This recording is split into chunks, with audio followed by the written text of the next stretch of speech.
so strong tonight. Hi guys and welcome back to channel. I hope you guys are doing absolutely fine. So some basic concepts of chemistry जो chapter है उस पर हमने जो series start करी थी, ये उसकी थर्ड वीडियो है. स्टार्टिंग की दो वीडियोस पे मैंने मूल कंसेप्ट्स और थोड़ा बहुत एवोगैड्रोस लॉ बताया था. एवोगैड्रोस लॉ पूरा हो गया था, मूल कंसेप्ट पूरा करा था. मूल कंसेप्ट हमने बेसिक से स्टार्ट करा था, हम एडवांस तक लेके गए थे. सो मूल कंसेप्ट इज़ ऑल ओवर. सो इस वीडियो का पर्पस क्या है, इस वीडियो का पर्पस क्या है बनाने का. सो पर्पस इस वीडियो का ये है कि कुछ चीज़ें मैंने स्किप करी थी, like isotonic, what are isobars, isotones, then isodiphers, then isotonic species, what are these minor terms, then atomic number, atomic charge, what is element, what is compound, what is molecule. So हम ये चीज़ थोड़ा मैंने बताई नहीं थी. सो इस video में हम ये चीज़ डिस्कस करेंगे. एंड आफ्टर दैट, इस वीडियो के बाद मैं आपके लिए वीडियो लाऊंगा जिसका टाइटल होगा 90 मिनट्स एंड 90 क्वेश्चंस वीडियो. सो उस वीडियो में क्या करेंगे, जितना हमने 3 वीडियो मोल कंसेप्ट पे पढ़ा है उतनी नॉलेज से हम 90 क्वेश्चंस ट्राई करेंगे. सो मैं कोचिंग इंस्टीट्यूट में, जिस कोचिंग में मैं पढ़ा हूँ, तो उस का मॉड्यूल मैं आपको प्रोवाइड कर दूँगा. सो आपको 90 क्वेश्चंस दे रखे होंगे उसमें. सो हम जितना हमने पढ़ा है, क्या हम देख पाएंगे कि हम 90 उस नॉलेज से हम क्या वो 90 क्वेश्चन सॉल्व कर पाएंगे. सो अगर हम कर पाते हैं सो हमारा कॉन्फिडेंस काफ़ी अच्छा रहेगा. और फिज़िक्स केमिस्ट्री में जब तक आप क्वेश्चंस नहीं करोगे सो आपको उतना बेनिफिट नहीं मिल पाएगा. सो हम स्टार्ट करते हैं video. So starting with the mass number. What is mass number? So mass number, starting with mass number. What is mass number? Mass number is denoted by A. It is denoted by A, and it is number of neutrons plus number of protons. ठीक है. सो number of neutrons and number of protons के जो सम को हम बोलते हैं mass number, और हम इसको डिनोट करते हैं ए से. Then next is atomic number. Atomic number, it is denoted by Z, और can I say it is nuclear charge. It is nuclear charge और number of protons. So ये तो हो गया मास नंबर एंड एक हो गया एटॉमिक नंबर. अब हम डिस्कस करेंगे कैसे हम न्यूट्रॉन्स को फाइंड करें. सो ये बहुत बेसिक चीज़ है जो मैं आपको डिटेल में नहीं समझाऊंगा इतना. सो 9th में हमने पढ़ा ये सब कुछ. Number of neutrons is equals to A minus Z. So अगर हम ए में से जेड हटा दें, what is A? It is number of neutrons plus protons minus what is Z?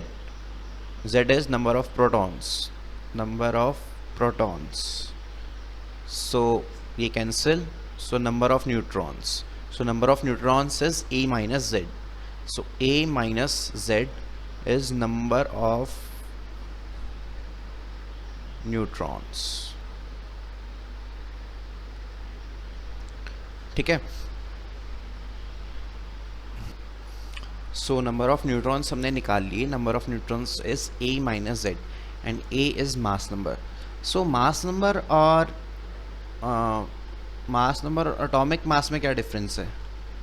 नहीं, मास नंबर तो हो गया ना, number of neutrons plus number of protons. So ये तो हो गया मास नंबर जिसको हम डिनोट करते हैं ए. What is mass? अगर मैं कहता हूँ what is mass, what is जो एक एटम का जो मास है उसको हम कैसे लिखेंगे? सो जो क्या वो मास है उसी को मास नंबर बोलते हैं. सो it is not correct. So mass number is different thing and mass of an atom is different. So mass of an atom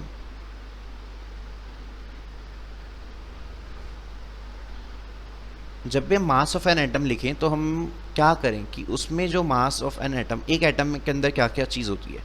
एक एटम के अंदर इलेक्ट्रॉन्स होते हैं, देन प्रोटॉन्स होते हैं, और देन न्यूट्रॉन्स होते हैं। और तीनों ऐसा तो है नहीं मासलेस है, तीनों के पास मास होगा, और तीनों किसके अंदर है, एटम के अंदर। तो क्या तीनों का जो मास है, अगर मैं तीनों को ऐड कर दूं तो क्या हमें एटम का मास आ जाएगा, इसका मास पता चल जाएगा हमारे पास। तो अगर मैं तीनों का मास लिखूं, सो मास ऑफ इलेक्ट्रॉन को मैं एम ई से डिनोट कर रहा हूँ, मास ऑफ न्यूट्रॉन को एम एन से, और मास ऑफ एम पी से, सॉरी, और इसको एम एन से। सो क्या मैं ऐसे लिख सकता हूँ कि M N plus M P plus M E is equals to mass of an atom, mass of atom. Students, mass of protons और mass of neutrons, mass of neutron is approximately 1.00827 U, and mass of proton is 1.00724 U, and mass of electrons is negligible। जब हम मास of neutron और mass of proton के सामने ये negligible होता है। सो मास of atom में mass of electron is not considered, so mass of an electron is negligible।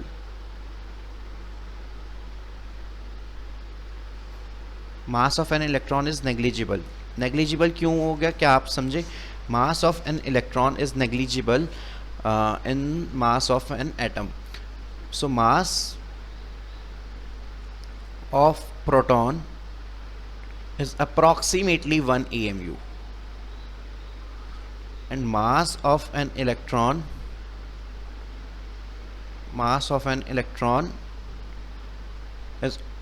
is negligible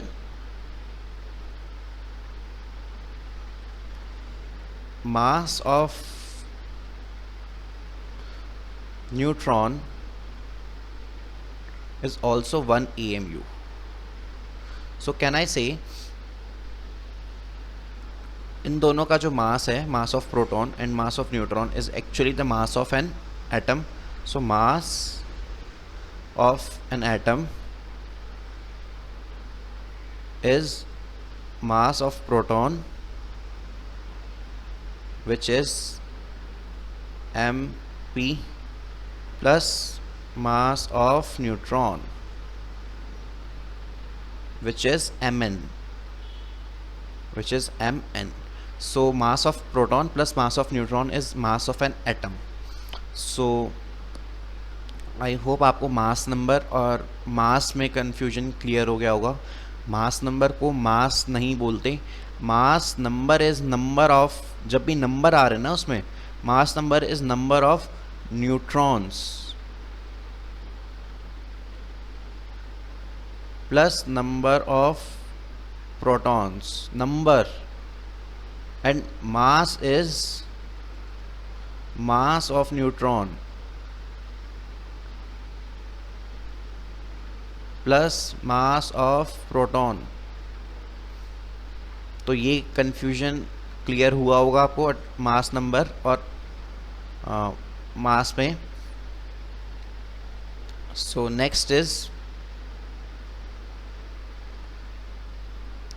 तो ये एटॉमिक मास क्या होता है?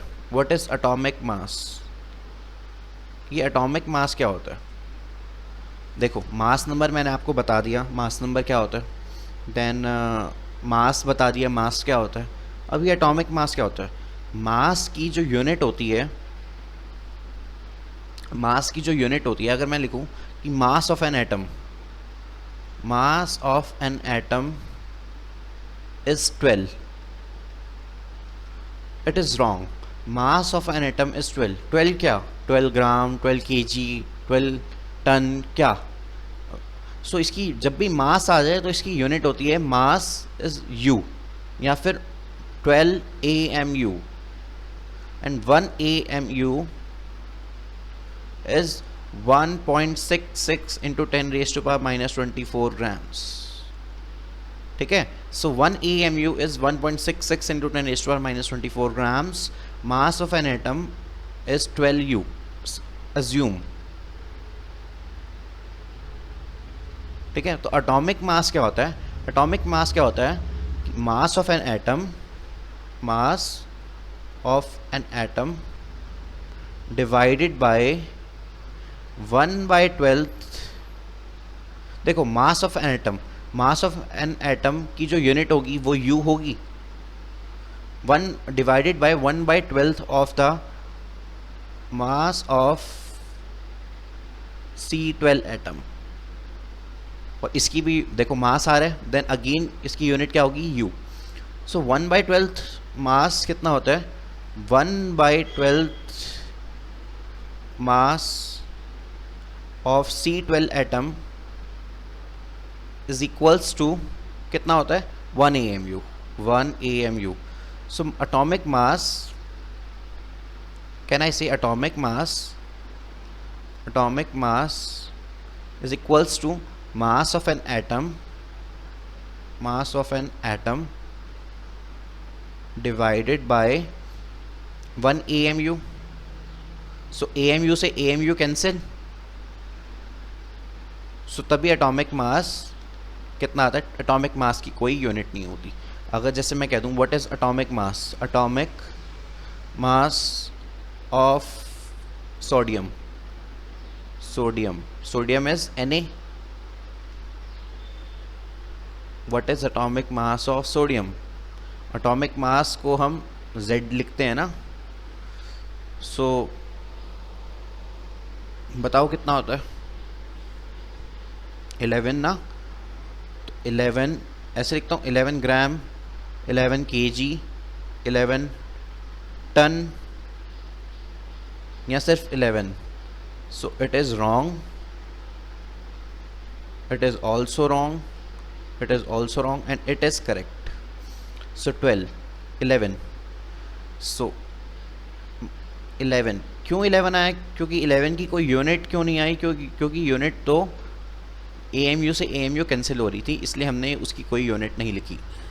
सो एटॉमिक मास अब आपको क्लियर है, आपको मास नंबर क्लियर है, आपको मास क्लियर है. And 1/12 of the car. देखो किसी भी चीज़ को हम 1 से डिवाइड कर रहे हैं. हम अब आप कहोगे कि हमने 1/12 ऑफ कार्बन एटम ही क्यों लिया? एक मतलब जो कार्बन एटम का जो जो एटम का जो मास है उसका 12th. ठीक है.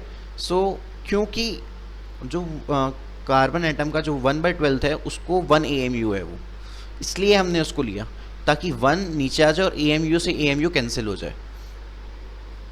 सो mass number clear, atomic mass भी clear, then atomic number is clear, then neutrons clear, A - Z is clear. So moving forward, so अब हम डिस्कस करेंगे what is atoms, what is elements, what is molecules, what is compounds, and what is ionic compounds, what is covalent compounds. So अब हम वो discuss करते हैं. So starting with what are atoms, what are elements. So what are elements? So elements को हम कैसे define करें? Elements क्या होते हैं? जिसमें सारे एटम्स सेम टाइप के होते हैं. All atoms are same. So can I say which have same types of atom. Same types of atoms are called elements. Like example O, O2, O3. So सब में देखो O2 में 2 oxygen के atoms हैं, O3 that is ozone उसमें 3 oxygen के atoms हैं. So which have same types of atoms are called as elements. So compound क्या होता है? Compound different types of atom joined through joined through bonds in a fixed proportion, in a fixed proportion.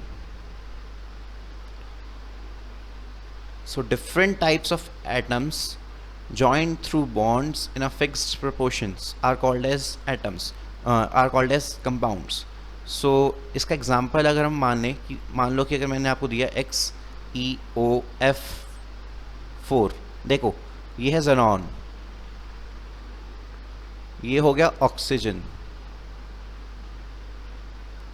ये हो गया fluorine. देखो तीन अलग अलग atom, xenon is different atom, oxygen is, और ये फ्लोरीन भी अलग एटम। सो तीनों अलग अलग एटम, तीनों अलग किसी फिक्स्ड प्रोपोर्शन से जुड़े हुए हैं, दैट इज़ 1:1:4। ये देखो इन अ फिक्स्ड प्रोपोर्शन, ये रेशियो है, और कोई बॉन्ड तीनों को, इन तीनों को जोड़ रहा है। सो कौन कौन से बॉन्ड्स होते हैं, डिफरेंट टाइप्स ऑफ बॉन्ड, कौन कौन से बॉन्ड्स होते हैं जो इनको जोड़ते हैं। So different types of bond, different types of bond, कौन कौन से बॉन्ड होते हैं। So first is metallic bond, metallic bond, then is covalent bond, covalent bond, third is coordinate bond or dative bond,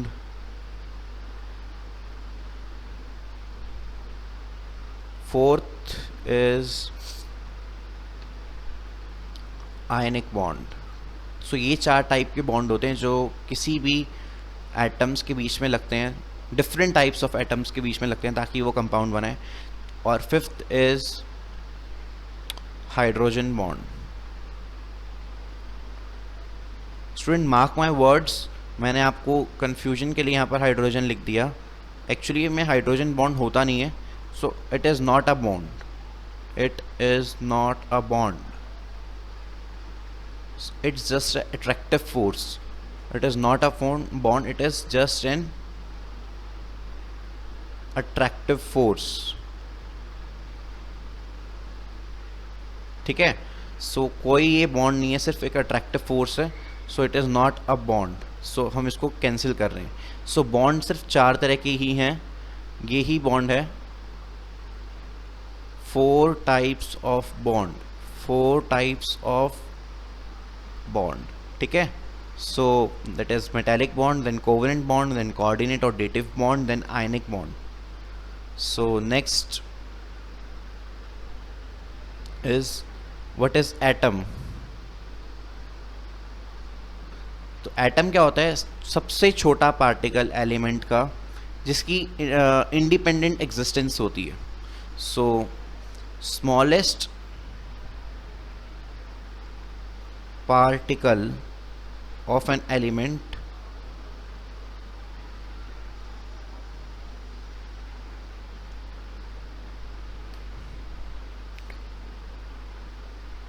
is called atom, which may or may not have, which may or may not have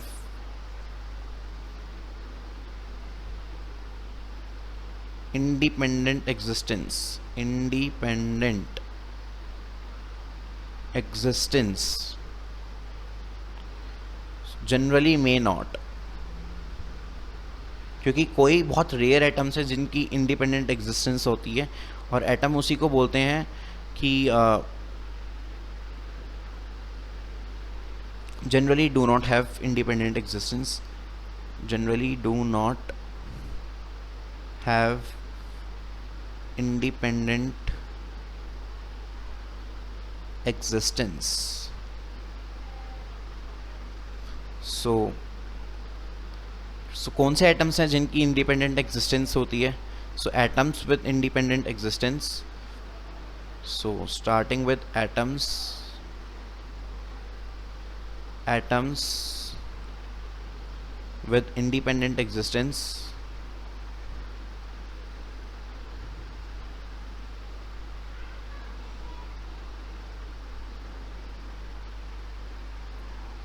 सो कौन कौन से atoms हैं जिनकी independent existence होती है?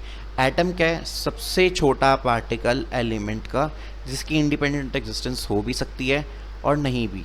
Basically नहीं होती, but कुछ एटम्स ऐसे हैं जिनकी इंडिपेंडेंट एग्जिस्टेंस होती है। अब हम उनके नाम लिख लेते हैं। वो हैं helium, then neon, then argon, krypton, xenon. ये कुछ एटम्स हैं जिनकी इंडिपेंडेंट एग्जिस्टेंस होती है। Independent existence.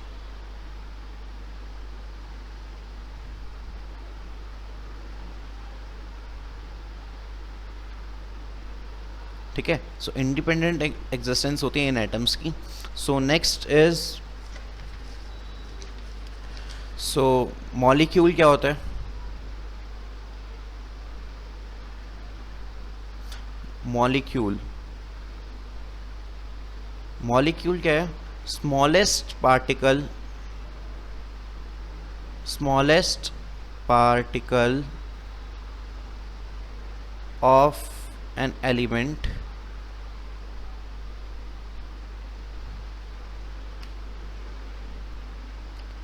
which have independent existence, which have independent existence.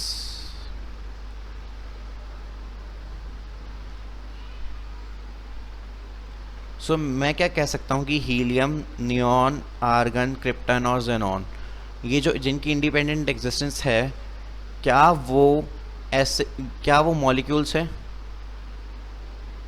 मैंने तो ये बोला कि कुछ एटम्स हैं जिनकी इंडिपेंडेंट एग्जिस्टेंस है।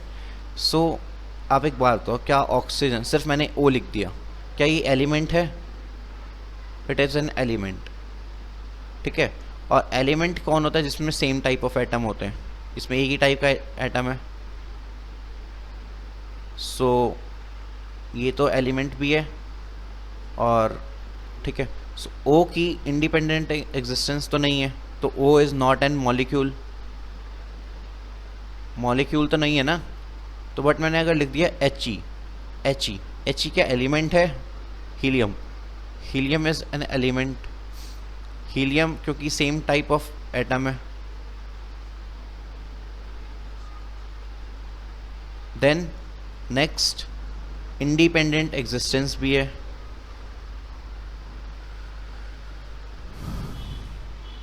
सो ये क्या मॉलिक्यूल है? जी हाँ। So H E is atom with independent existence, with independent existence as well as molecule, as well as molecule। ठीक है, सो आपको क्लियर हुआ होगा।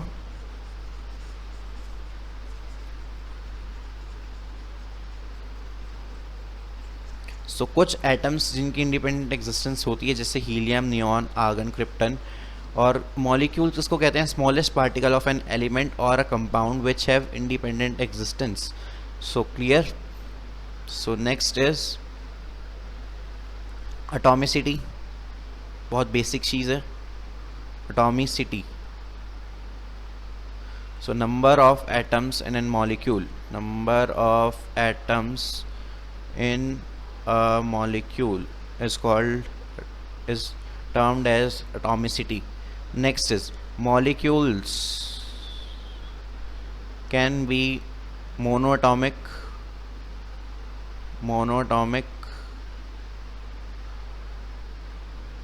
polyatomic, diatomic। ठीक है, मोनोटॉमिक का एग्जाम्पल हीलियम, पॉलीएटॉमिक का एग्जाम्पल S8, डायटॉमिक का एग्जाम्पल बोलो, डायटॉमिक मॉलिक्यूल जिसमें दो हों O2। ठीक है, so why it is an molecule. Molecule क्यों है हीलियम? बिकॉज इंडिपेंडेंट एग्जिस्टेंस है, इंडिपेंडेंट एग्जिस्टेंस।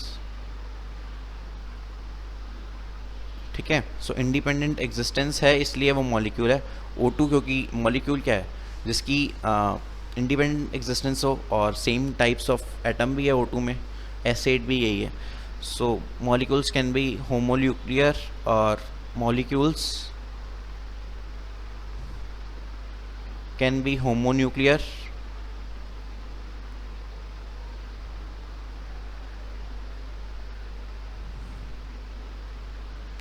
मतलब जिसमें सिर्फ सेम टाइप के एलिमेंट्स हो, elements of same type,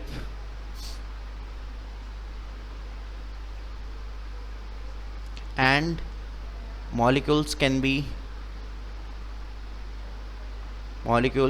be heteronuclear.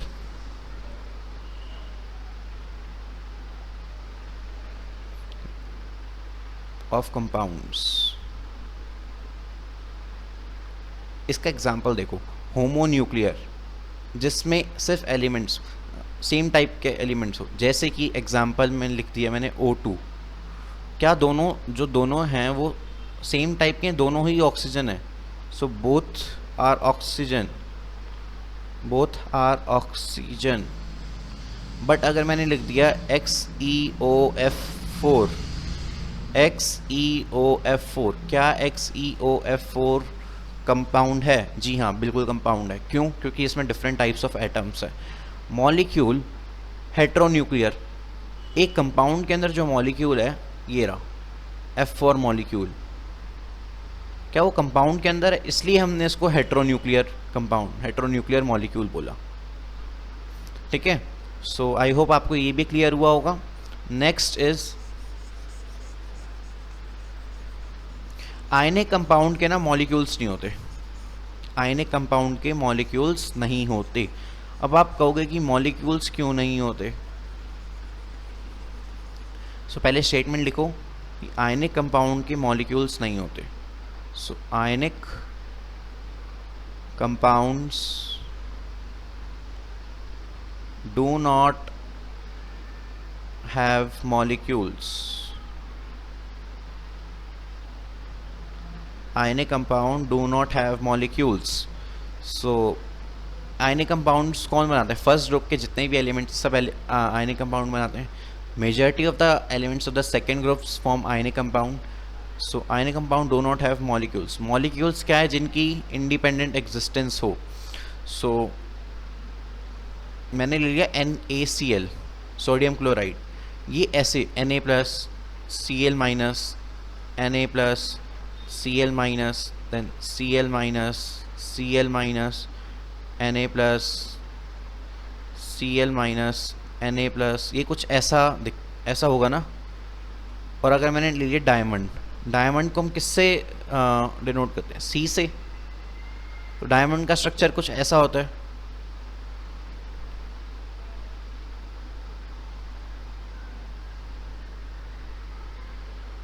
ठीक है, या फिर मैंने ले लिया फलरीन, बकमिंस्टर फलरीन, जो कि होता है C60। So C60 is a molecule which is homonuclear molecule. But ये कोई मॉलिक्यूल नहीं है ना, ये NaCl मॉलिक्यूल है। ठीक है, सो ionic compound is do not have molecules. So ionic compound के molecules क्यों नहीं होते? ionic compound के network होते हैं, network like structure,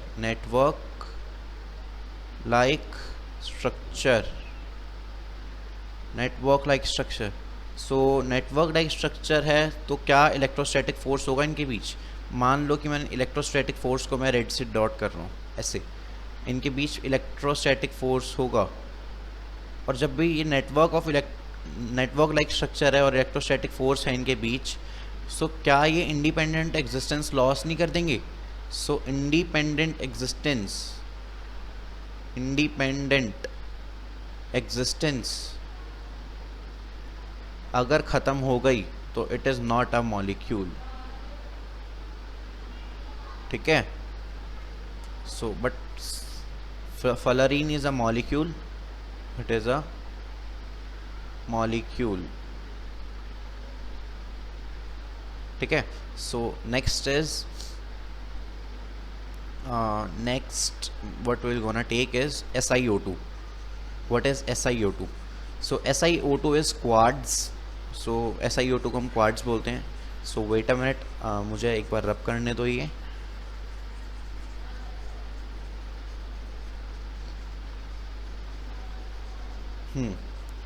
सो SiO2.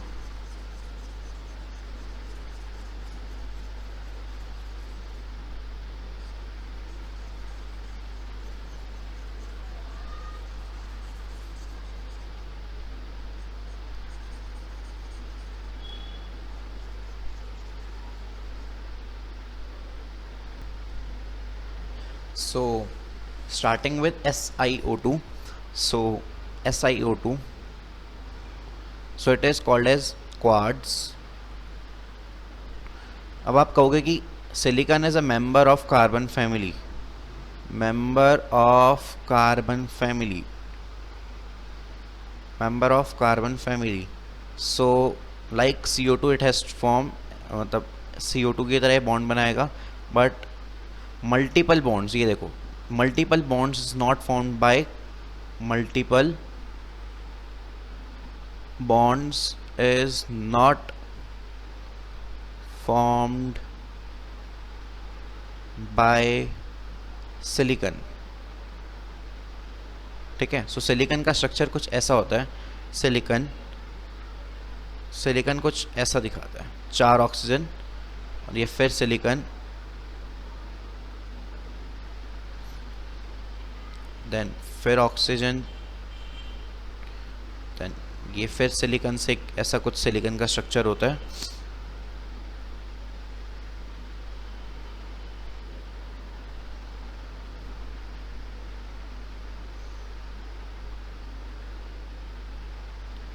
तो ये नेटवर्क बनता जा रहा है.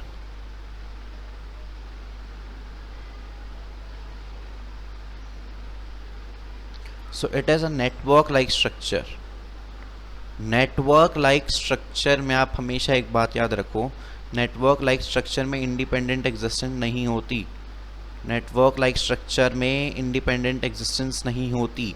सो इंडिपेंडेंट एग्जिस्टेंस अगर नहीं होगी तो ये मॉलिक्यूल नहीं होगा. इंडिपेंडेंट एग्जिस्टेंस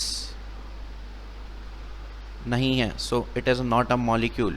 मॉलिक्यूल भी नहीं है. ठीक है. Next, so SiO2 is not a molecule. SiO2 is not a molecule.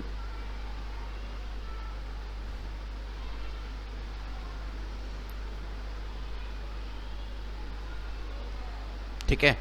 So any compound which forms network like structure is not a molecule. So SiO2 is not a molecule. Next is,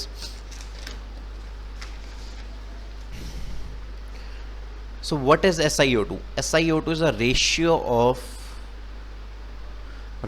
of silicon and oxygen atom, silicon and oxygen atoms.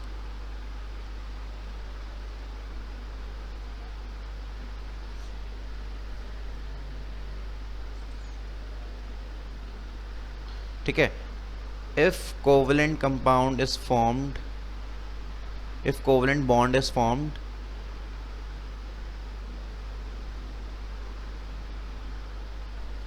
mostly molecules are formed.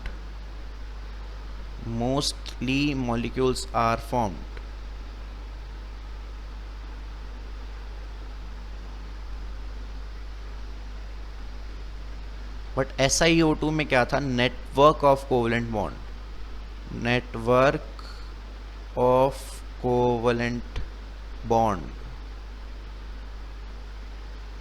ठीक है. SiO2 में network of covalent bond था. So network of covalent bond में था, इसलिए molecule नहीं था. Most of the covalent bonds molecules बनाते हैं, एक्सेप्ट कुछ एक्सेप्शन भी है. एक्सेप्ट जैसे मैंने बता दिया, diamond, network of covalent bonds, then graphite,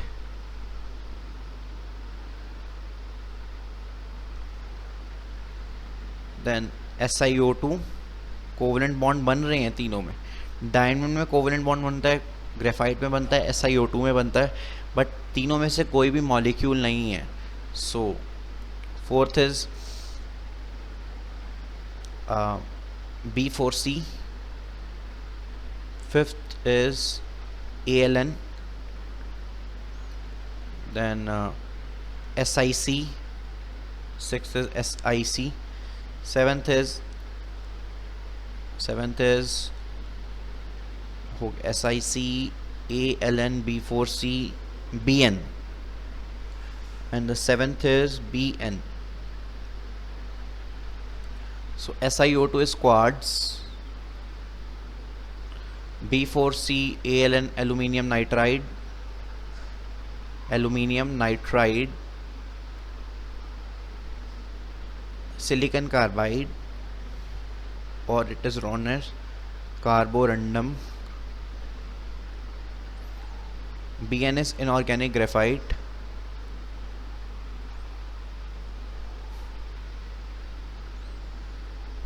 B4C is boron carbide.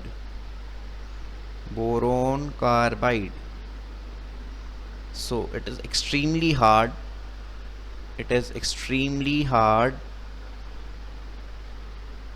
एक सेकेंड. हाँ, boron carbide, it is extremely hard, like diamond. ठीक है, like diamond. all the compounds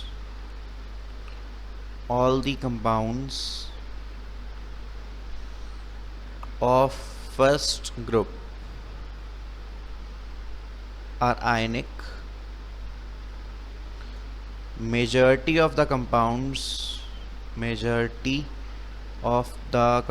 of second group are ionic.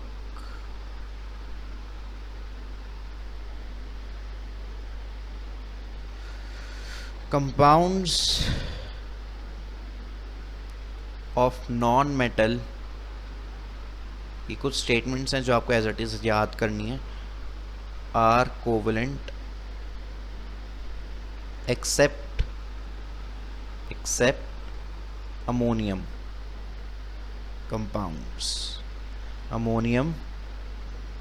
Compounds. ठीक है. सो like NH4Cl, it is NH dative bond बनता है इसमें, dative bond. so ये covalent bond तो बन नहीं रहा. so majority of the compounds of the non-metals are covalent. so non-metal है, N भी non-metal है, H भी non-metal है और Cl भी non-metal है. so इसको होना कोवलेंट चाहिए था, बट है ये डेटिव, मतलब होना इसको कोवलेंट चाहिए था, बट है ये आयनिक. NH4Cl is ionic. So compounds of the non-metals are covalent except the ammonium salts. So if I say K2SO4, it is not a molecule. Molecule नहीं है, because it belongs to the first group, and as we know the first groups are from the ionic compound, and ionic compound do not have molecules. so not a molecule, belongs to the first group, and majority of the compounds formed by all the compounds formed by the first group are ionic. so ionic, no molecule. ठीक है.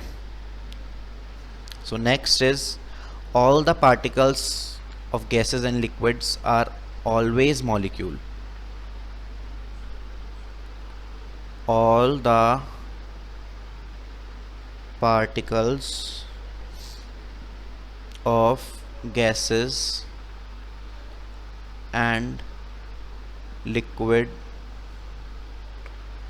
are always molecule. Particles of solid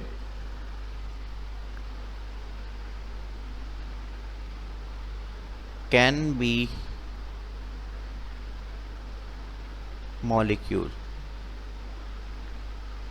can be और can not be molecule. ठीक है. So अब हम discuss करेंगे inter particle force और what is inter particle force and what is inter molecular force. तो हम ये अभी ये डिस्कस करते हैं. So inter particle force, inter particle force, so force between the constituents particles, force between the constituents particle.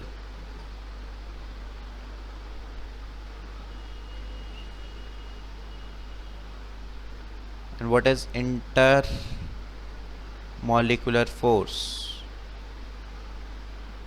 Intermolecular force,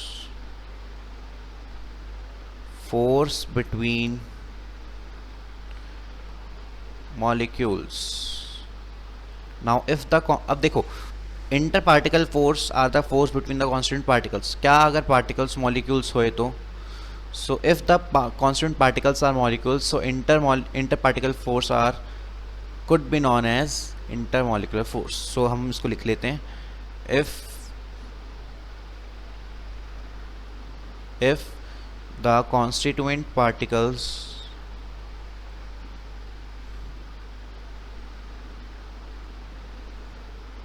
are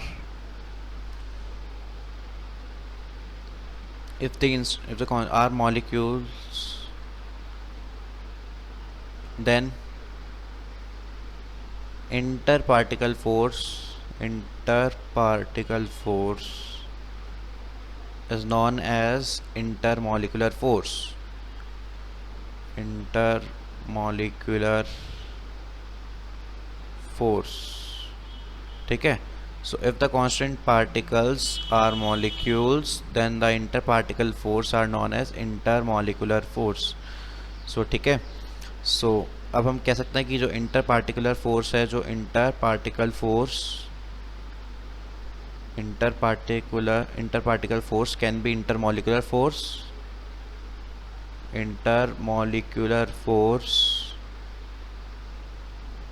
और chemical bonds. देखो अगर यहाँ तो पार्टिकल तो मॉलिक्यूल्स होए तो इंटरमॉलिकुलर फोर्स होगा. यहाँ तो अगर वो पार्टिकल्स हुए तो पार्टिकल्स के बीच में कौन सा फोर्स लगता है? Chemical bonds. So intermolecular force कौन से होते हैं? एक होता है वॉन्डरवॉल्स फोर्स ऑफ अट्रैक्शन, और एक आता है हाइड्रोजन बॉन्ड. मैंने आपको शुरू में बताया था कि hydrogen bond is not a bond, it's just an attractive force. So both are attractive force. ठीक है. So chemical bonds, if the constituent particles remains particle.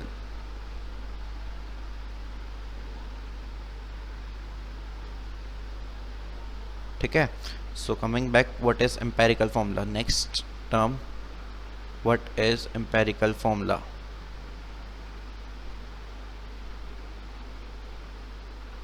So empirical formula,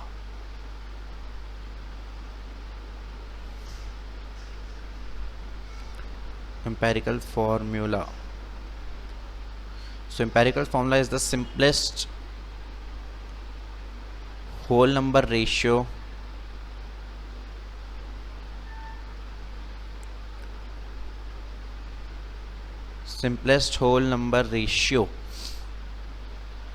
of atoms in a molecule. So what is molecular formula?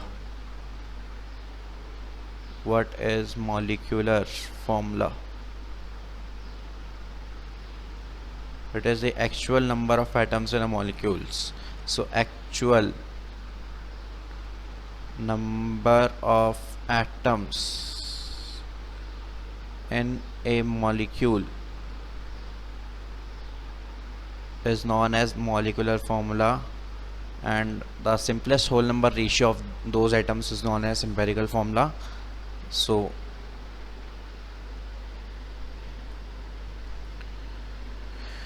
NaCl, क्या ये empirical formula है?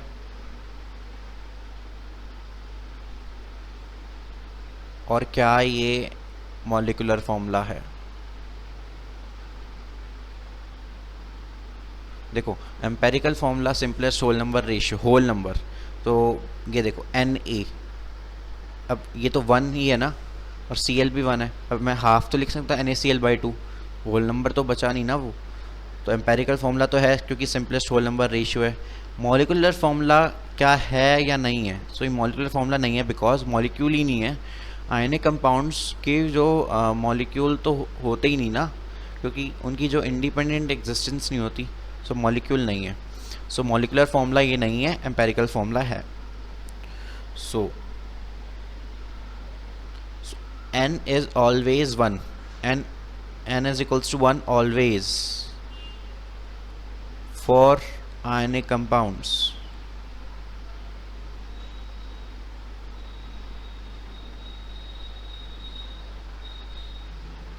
ठीक है, n is equals to 1 always for ionic compounds. So अगर मैंने ऐसी SiO2 ले लिया, SiO2 क्या है? Empirical formula. ये क्या है? Molecular formula. It is a molecular formula. के मॉलिक्यूलर फॉर्मूला तो है नहीं क्योंकि SiO2 is not a molecule. It is N empirical formula.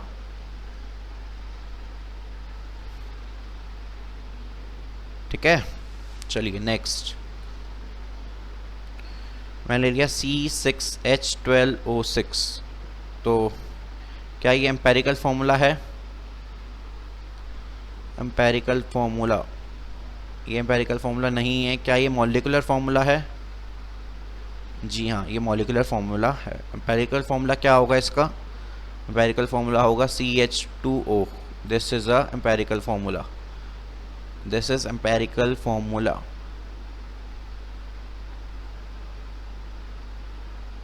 ठीक है, सो एम्पेरिकल फॉर्मूला ये नहीं होगा. CH2O is an empirical formula, then molecular formula is C6H12O6. So next, coming back to this, so ionic compound को हम formula unit भी लिख सकते हैं. आयनिक कंपाउंड को हम फॉर्मूला यूनिट भी लिख सकते हैं. सो आयनिक कंपाउंड को फॉर्मूला यूनिट भी लिख सकते हैं. सो आयनिक compounds can be written as formula unit, can be written as formula unit. ठीक है, चलिए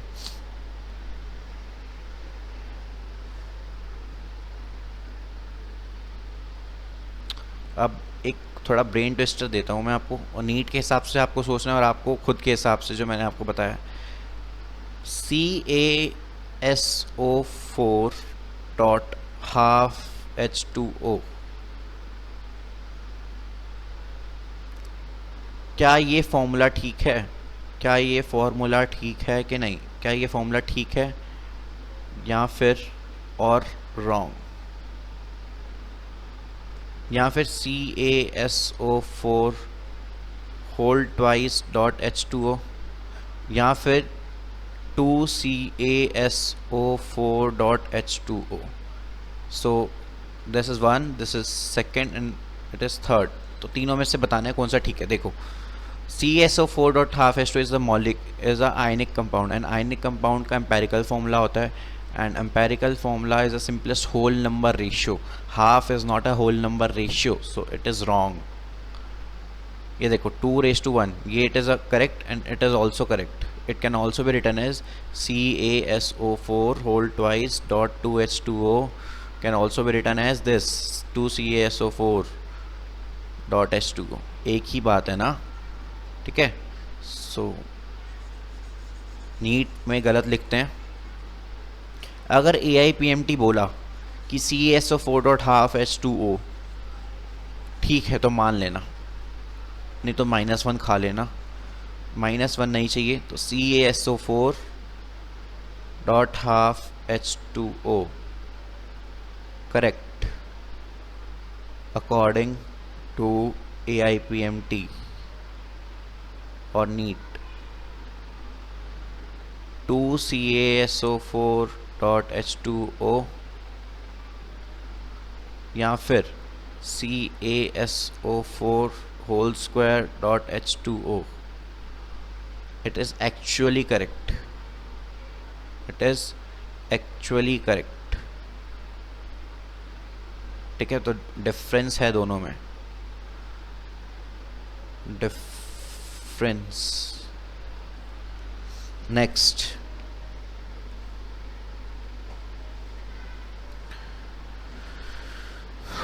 so next is what are isotopes. Isotopes, same atomic number. कुछ डेफिनेशंस है जो आपको याद रखनी है बस. Atomic number but different mass number. Different mass number, isobars. Same mass number but different atomic number.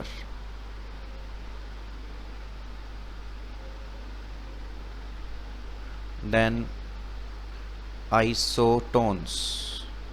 What are isotones? So isotones have the same number. So isotones have the same number of neutrons. Same number of neutrons. So isoelectronic species. Isoelectronic species. So same number of electrons. Isodiapers.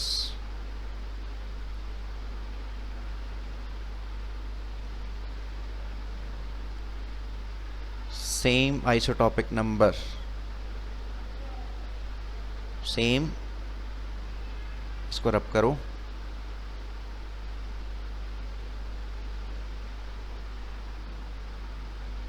Same isotopic number. What is isotopic number? It is isotopic number is N-P is isotopic number.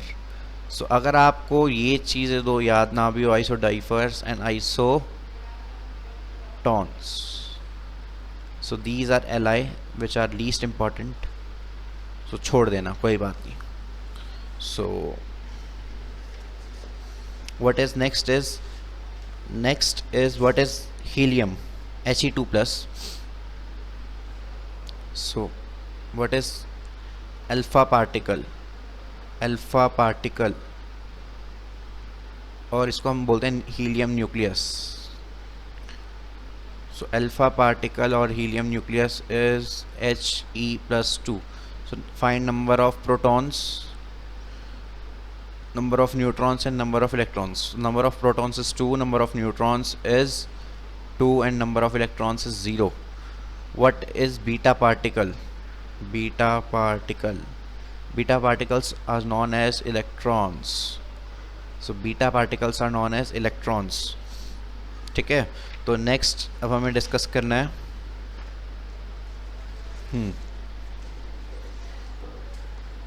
Next अब हम discuss करेंगे if isotopes. एक statement है, statement आप लिखो. If isotopes of same element is given, if isotopes are same element is given, then the atomic mass is defined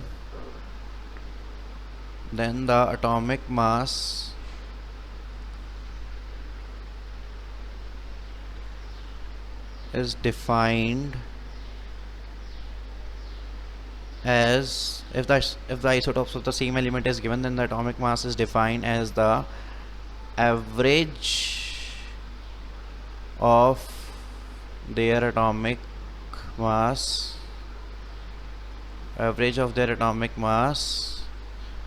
depending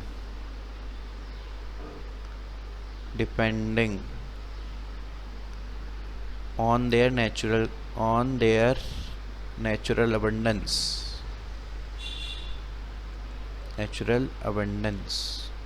सो इस statement, अगर आपको स्टेटमेंट समझ नहीं आ रही तो इसको मैं समझाता हूँ. सो स्टेटमेंट क्या कहती है कि अगर दो आइसोटॉप्स दे रखे हैं और उनके दोनों का जो एटॉमिक मास भी गिवन है, तो जो फाइनल एवरेज एटॉमिक मास होगा तो वो उस वैल्यू के ज़्यादा करीब होगा जिसकी नेचुरल अबंडेंस ज़्यादा है.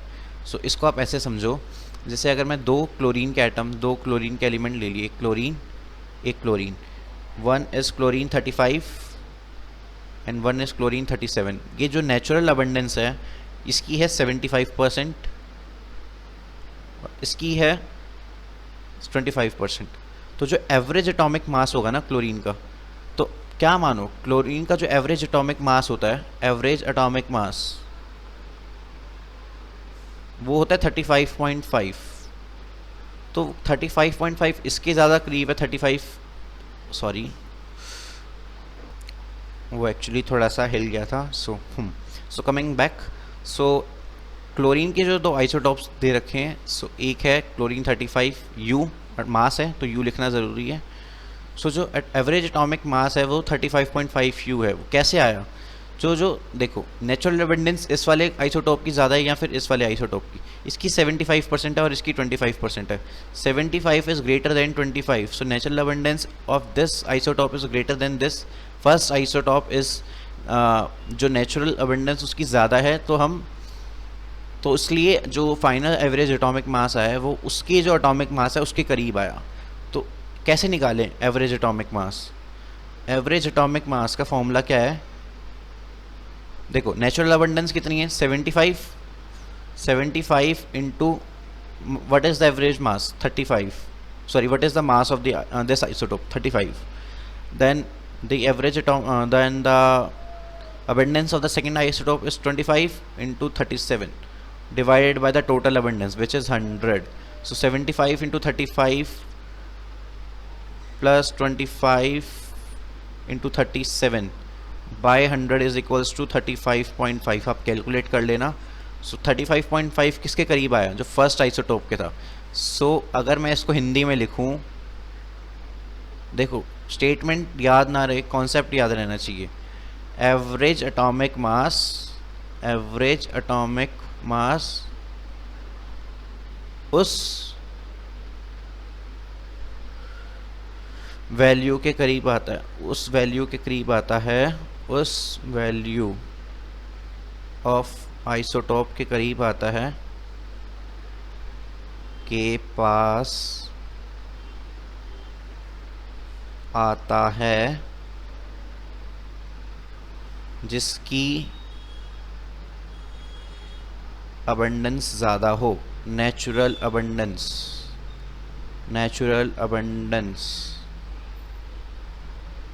ज़्यादा हो. ठीक है, तो आई होप आपको ये समझ आया होगा. सो मैं इसको रब कर देता हूँ. सो नेक्स्ट इज फ्रैक्शनल अबंडेंस. हमने परसेंटेज अबंडेंस अभी डिस्कस करा, अब हम डिस्कस करेंगे fractional abundance. So fractional abundance is out of 1. So out of 1. So fractional abundance is out of 1. Suppose chlorine 35 and chlorine 37. So it is 75%, it is 25%. So percentage abundance abundance, percentage abundance हुआ 75% and 25%. Fractional abundance, fractional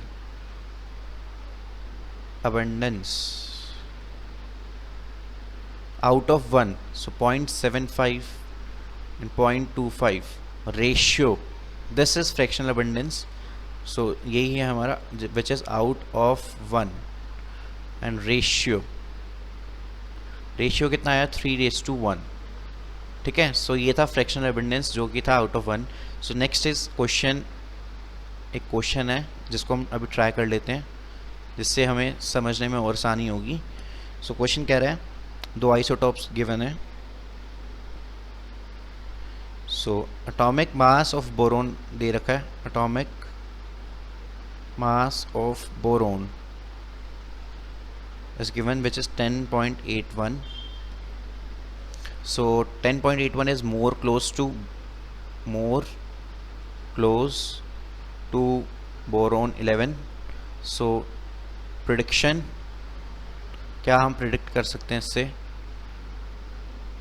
boron 11 is more abundant. ठीक है, सो चलिए अब हम इसमें find percentage abundance. तो let's suppose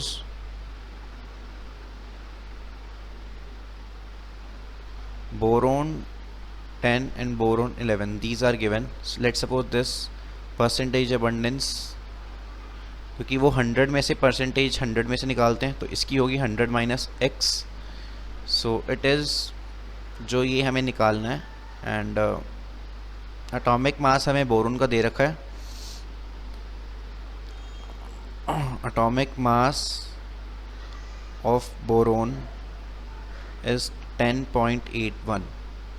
so can I say 10.81 equals to 10 into x plus 11 into 100 minus x upon 100, because the total percentage which is 1081 is equals to 10x plus 1100 minus 11x. so 10x minus 11x minus x plus 1100 equal to 1081. so minus x is equals to minus 19, so x is equals to 19. so इसकी जो percentage abundance है ये आई 19% और ये आई 81%. सो हमारी prediction एकदम सही निकली कि 81% is more abundant than 19%. So boron 11 is more abundant in the nature. So next is a question is given and you have to predict statements. An element X, the isotopes are given 199, 200 and 201. These are the mass numbers. So given, if the first is given atomic mass जो average atomic mass average atomic mass is more near to 199. second, given atomic mass average is more near to 201. and third is given atomic mass average is more near to 200. so you have to predict कि कौन ज़्यादा naturally abundant है. Prediction, so prediction and prediction, इसमें तीनों में बताना है कि कौन सबसे ज़्यादा नेचुरली अबंडेंट है। देखो, अगर 199 वाला जो एवरेज एटॉमिक मास, अगर 199 का एवरेज एटॉमिक मास ज़्यादा दे रखा है, तो विच मीन्स जो आइसोटोप है, एक्स आइसोटोप, जिसका एटॉमिक मास 199, ये मास नंबर है, स्टार्टिंग में इसको मास नंबर बोल दिया था, तो वो करेक्ट कर लेना, दिस इज़ एटॉमिक मास, ठीक है। तो एवरेज एटॉमिक मास किसके ज़्यादा नियर होगा? सो नियर उसके होगा ना जो ज़्यादा अबेंडेंट में प्रेजेंट है। So average atomic mass is more near to 199। सो मतलब x199 is more abundant, can I say, which is absolutely correct, ठीक है। Next, average atomic mass is more near to 201, so prediction is x201 is more abundant.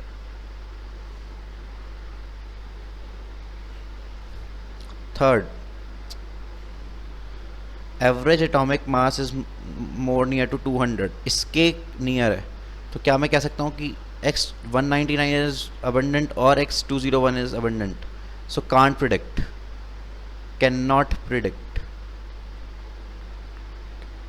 Can not predict, because 199 के भी near हो सकता है, 199 वाला भी abundant हो सकता है और 201 वाला भी अबेंडेंट हो सकता है, इसलिए एवरेज 200 के नियर आया। So can not predict in this case. सो ये वीडियो यहीं ख़त्म होते हैं। सो इस वीडियो को यहाँ पर ख़त्म करते हैं, और आपने अगर ये वीडियो यहाँ तक देखी है तो प्लीज़, अगर आपको अच्छी लगी video, then please do like my video and do subscribe to my channel. And ये 3 वीडियोस इस चैप्टर पे बन चुकी है। सो अब क्या होगा, मैं वीडियोस, नेक्स्ट जो वीडियो होगी उसमें अब कुछ ज़्यादा थ्योरी नहीं, उसमें क्वेश्चंस ही होंगे।